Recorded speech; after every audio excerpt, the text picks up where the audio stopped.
आगे बढ़ते हैं, खबर बलिया से है। बलिया में तमसा नदी में नाव डूबने का वीडियो वायरल हो रहा है। नाव पर 6 लोग सवार थे, सभी तैरकर सुरक्षित बाहर निकले और तमसा नदी की तेज लहरों में नाव डूबी।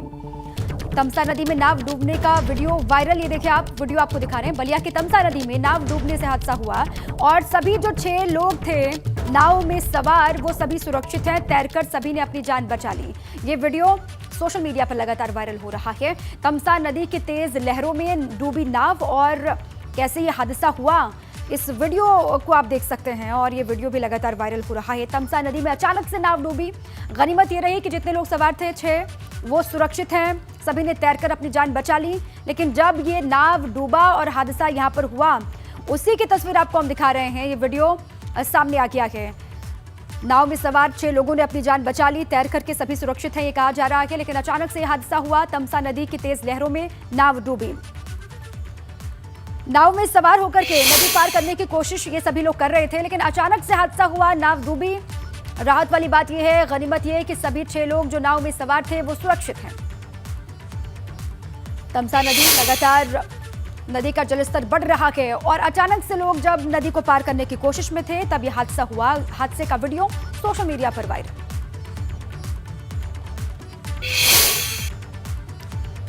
एबीपी गंगा की खबर का बड़ा असर हुआ है। नोएडा की गालीबाज महिला गिरफ्तार हो चुकी है, ये बड़ी खबर है। एडीसीपी आशुतोष द्विवेदी ने पुष्टि इसकी कर दी है। बड़ी जानकारी नोएडा से आपके सामने। एबीपी गंगा की खबर का बड़ा असर यहां पर हुआ। लेडी गालीबाज गिरफ्तार हो चुकी है। नोएडा की गालीबाज महिला को गिरफ्तार कर लिया गया, इससे पूछताछ होगी। एडीसीपी आशुतोष द्विवेदी ने गिरफ्तारी की पुष्टि कर दी है। गार्ड के साथ में बदतमीजी की थी, देरी से गेट खोलने को लेकर गुस्से में आ गई और उसके बाद बदतमीजी की गार्ड के साथ में वो वीडियो लगातार वायरल हुआ। एबीपी गंगा ने भी कई सवाल डाले और उसके बाद अब हुआ ये कि खबर का असर हो गया है, गिरफ्तारी हो गई। 2 तस्वीर दिखा रहे हैं। गालीबाज महिला गिरफ्तार हो गई, पहली तस्वीर वो है और दूसरी तस्वीर वो आपको दिखा रहे हैं जब गार्ड के साथ में बदतमीजी उसने की और सोसाइटी के गार्ड के साथ में किस तरीके से गाली गलौज की, अभद्र भाषा का इस्तेमाल किया। ये वीडियो लगातार वायरल हुआ और ये कहा गया कि पहले भी कई मर्तबा महिला इस तरीके से गाली गलौज कर चुकी है, कई सारी बातें खुल करके सामने आई और अब खबर यह है कि महिला गालीबाज गिरफ्तार हो चुकी है। 2 तस्वीर दिखा रहे हैं आपको। पुलिस ने एडीसीपी आशुतोष द्विवेदी जिन्होंने इसकी पुष्टि कर दी है। नोएडा की गालीबाज महिला गिरफ्तार हो चुकी है। सोसाइटी के लोगों ने कई सारी बातें कही थी महिला के बारे में, कहा था कि पहले भी कई बार ऐसा अवतार दिखा है, लेकिन यहाँ पर जब अति होता हुआ लगा लोगों को, जब बहुत ज्यादा हो गया, उसके बाद फिर अब गिरफ्तारी हो गई है। पुलिस में शिकायत की गई और उसके बाद अब महिला की गिरफ्तारी हो गई है।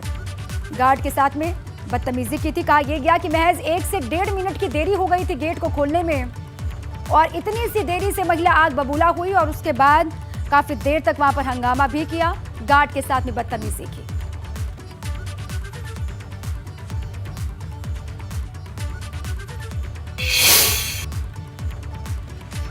और नोएडा में त्यागी समाज की महापंचायत खत्म हो गई है। त्यागी समाज का प्रशासन को 15 दिन का अल्टीमेटम है। त्यागी समाज ने डीएम को एक ज्ञापन भी सौंपा हुआ है। नोएडा में आप जानते हैं कि त्यागी समाज की महापंचायत चल रही थी, वो खत्म हो गई है और त्यागी समाज की तरफ से प्रशासन को दिया गया है 15 दिन का अल्टीमेटम और एक ज्ञापन भी सौंपा गया है। श्रीकांत त्यागी को जल्द से जल्द रिहा करने की मांग की गई है। ज्ञापन में श्रीकांत त्यागी की रिहाई की मांग कर रहे हैं, जो गंभीर धाराएं लगाई गई हैं उनको कम करने की इनकी मांग है। और त्यागी समाज बेहद आक्रामक होकर के इकट्ठा हुआ, महापंचायत की गई, महापंचायत खत्म हो गई है। अब दिया गया है प्रशासन को 15 दिन का अल्टीमेटम। श्रीकांत त्यागी के समर्थन में हुई त्यागी समाज की महापंचायत, नोएडा सांसद महेश शर्मा के खिलाफ पनपे आक्रोश और उनकी घेराबंदी से शुरू होकर पुलिस प्रशासन पर नाराजगी जताने तक खत्म हुई। मुद्दे भले ही वही पुराने थे, लेकिन कुछ नया था तो त्यागी समाज की एकजुटता के बाद दिखी उसकी ताकत। नाराजगी के चक्रव्यूह में कई लोगों को घेरने की रणनीति भी बनी, लेकिन निशाना 2024 भी नजर आया। अब 15 दिन का ये अल्टीमेटम इस आंदोलन की रूपरेखा भी तय करेगा और ये भी देखने वाली बात होगी कि त्यागी समाज का ये गुस्सा आखिर किसकी राह का रोड़ा बनेगा। वीडियो जर्नलिस्ट सत्येंद्र सिंह के साथ सनुज शर्मा, एबीपी गंगा, नोएडा। और ग्रेटर नोएडा से खबर है जहां पर दबंगई का वीडियो वायरल हो रहा है, जहां स्कूल की छुट्टी होने के बाद दबंगों ने छात्र की बेरहमी से पिटाई कर दी। बचाने गए छात्र की भी जमकर पिटाई की गई। पिटाई की पूरी वारदात सीसीटीवी में कैद हो गई है। ये देखिए आप, परिवार के लोगों में दहशत का माहौल है। ग्रेटर नोएडा के कासना कस्बे की पूरी घटना ये बताई जा रही है। छात्र की पिटाई, स्कूल की छुट्टी होने के बाद कुछ लोग यहाँ पर इकट्ठा होते हैं और छात्र की पिटाई की जाती है।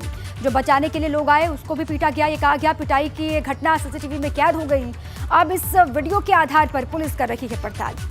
दबंगों ने छात्र की पिटाई की और पिटाई की वजह क्या रही, क्या वजह थी जिसके बाद बड़ी संख्या में लोग यहाँ पर पहुंचे, युवक को पीटा गया, इसके बारे में जानकारी इकट्ठा की जा रही है। ये वीडियो अब सामने, पुलिस कर रही है वीडियो के आधार पर पड़ताल। और अब आपको दिखाते हैं सहारनपुर की तस्वीर। यहाँ एक बेटी के सामने पिता की लाठी डंडों से पिटाई की गई। दुकान के अंदर मारपीट हुई है। मामूली सी बात थी जिसको लेकर विवाद हुआ था, कहासुनी हो गई थी और बाद में दुकान में घुसे दबंगों ने लाठी डंडों से युवक की जमकर पिटाई की। पिता की पिटाई बेटे के सामने ही, पिता को किस तरीके से पीटा गया लाठी डंडों से, आप देख लीजिए। दुकानदार की पिटाई, बच्ची रो रही है सामने। किसी बात को लेकर विवाद हुआ था ये कहा जा रहा है। मामूली सी बात थी जिसको लेकर कहासुनी शुरू हुई, लेकिन वो कहासुनी किस तरीके से मारपीट में तब्दील हो गई। बच्ची के रोने की आवाज भी आप सुनिए। बच्ची वहीं पर मौजूद है, छोटी सी बच्ची, उसके सामने पिता की पिटाई। लाठी डंडों के साथ ये लोग यहाँ पर आते हैं और फिर दुकानदार किस तरीके से पिटाई की जाती है। दुकान के भीतर दाखिल होते हैं और बेरहमी से दुकानदार की पिटाई की जाती है। आसपास लोगों की मौजूदगी भी है वहां पर और भी दुकानदार वहां पर बाहर दिखाई दे रहे हैं, लेकिन दबंग इस तरीके से दुकान के भीतर दाखिल होते हैं और फिर लाठी डंडे इस तरीके से बरसाते हैं। अब विवाद की वजह क्या रही होगी इसके बारे में भी जानकारी जुटाई जाएगी, लेकिन अभी तक ये कहा जा रहा है मामूली सी बात को लेकर कुछ कहासुनी हो गई थी, बहस हो गई थी और उसके बाद इनका गुस्सा इस तरीके से सातवें आसमान पर पहुंचा कि लाठी डंडों के साथ यहाँ पर पहुंचे और इस तरीके से पीटा गया।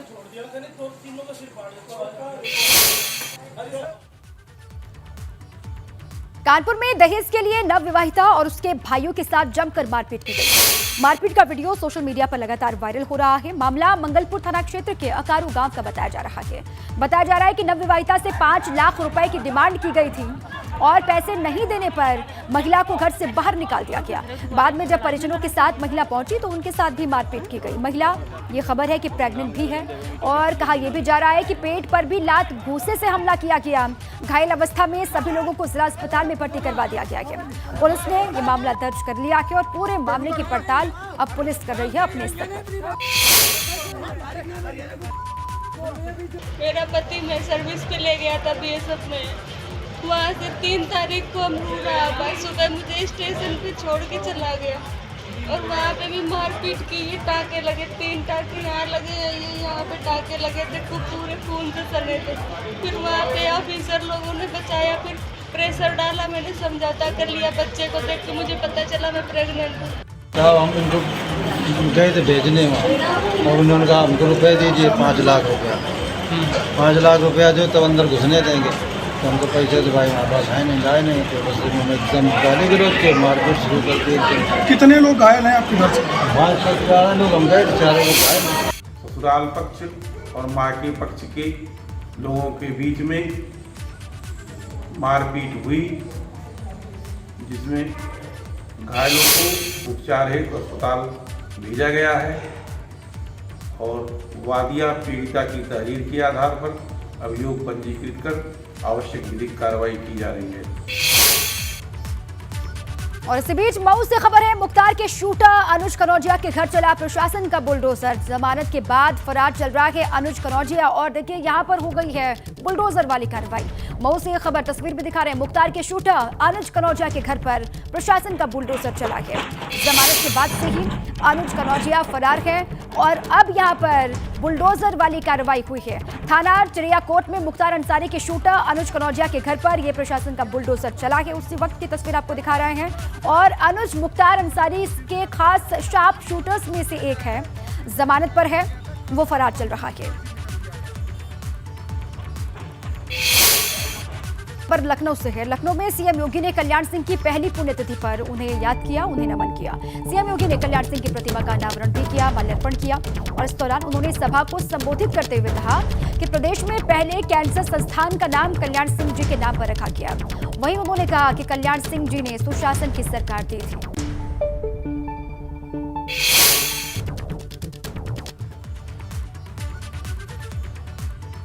तो आज़ादी के बाद पहली ऐसी सरकार जो हम सब की स्मृतियों में है और जिस सरकार ने जो कहा तो करके दिखाया है, वह सरदेव बाबूजी कल्याण सिंह जी की ही सरकार थी जो 1991 में बनी थी, जिस सरकार ने प्रदेश में सुशासन के कुछ मानक तय किए। उस मानक के अनुरूप अपने कार्य पद्धतियों के माध्यम से पहली बार गांव, गरीब, किसान, नौजवान, महिलाएं, समाज के प्रत्येक तबके के हितों के साथ ही अपनी सांस्कृतिक और आध्यात्मिक धरोहर को अक्षुण्ण बनाए रखने के लिए कार्य की शुरुआत की थी। ये मेरा सौभाग्य है और हमारी सरकार का सौभाग्य है कि हमने बाबूजी के दिवंगत होने पर इस संस्थान का नामकरण सरदेव बाबूजी के ही नाम पर, हम सब जानते हैं प्रदेश का पहला कैंसर इंस्टीट्यूट है जो इस समय 734 बेड्स का है और इसे बढ़ाकर के हम 1200 बेड्स का बनाने की क्षमता रखते हैं। अत्याधुनिक सुविधा से युक्त उत्तर प्रदेश की जनता के लिए बाबूजी के नाम के अनुरूप यह प्रदेश के कल्याण का कारक बने, इसलिए सरदेव Babuji Kalyan Singh super speciality cancer hospital के रूप में इस संस्थान के इंस्टीट्यूट के रूप में इस संस्थान को विकसित किया गया है। डिप्टी सीएम केशव प्रसाद मौर्य और मंत्री स्वतंत्र देव सिंह ने कल्याण सिंह की पुण्यतिथि पर उन्हें नमन किया। उन्होंने कहा कि उनके किए काम को सरकार आगे बढ़ाने का काम लगातार कर रही है। बाबूजी को सबसे पहले तो पुण्यतिथि पर उनको श्रद्धा सुमन अर्पित करेंगे और उनके जो बताए हुए रास्ते हैं, जो उनके अधूरे सपने, उनको साकार करेंगे। कल्याण सिंह महान नेता थे और आज उनका आदरणीय योगी जी को बधाई देता हूँ। 9 फीट ऊंची काशी प्रतिमा का उद्घाटन हुआ है। और वहीं मंत्री मयंकेश्वर सिंह ने भी पुण्यतिथि पर कल्याण सिंह को नमन करते हुए कहा कि कल्याण सिंह ने पूरे प्रदेश की सेवा की। प्रतिमा अनावरण पर उन्होंने कहा कि इसमें सियासत की कोई गुंजाइश नहीं है। हमारे साथ में इस समय स्वास्थ्य राज्य मंत्री मयंकेश्वर सिंह जी है।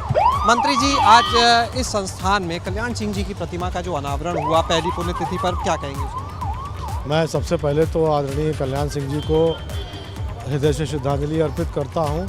वो जिस प्रकार के नेता थे, पूरे प्रदेश को उन्होंने अपने पुत्रवत जिस तरीके से उन्होंने पूरे प्रदेश की सेवा की, उसके लिए मैं उनको श्रद्धांजलि अर्पित करता हूँ। तमाम सियासी पहलू से भी देख रहे हैं इस कार्यक्रम को, लोग क्या कहेंगे?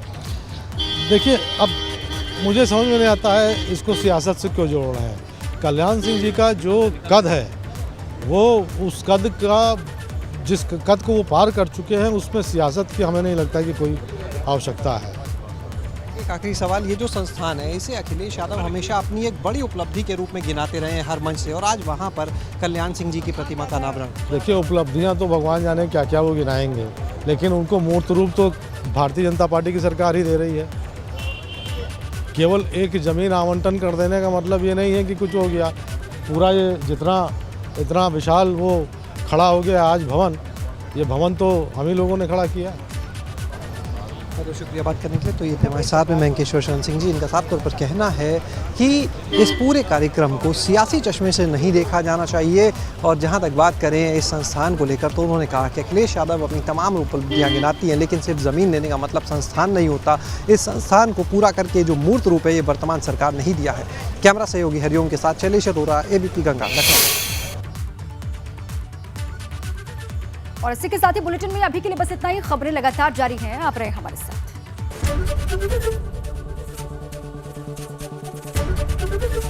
ABP गंगा, खबर आपकी, जुबान आपकी।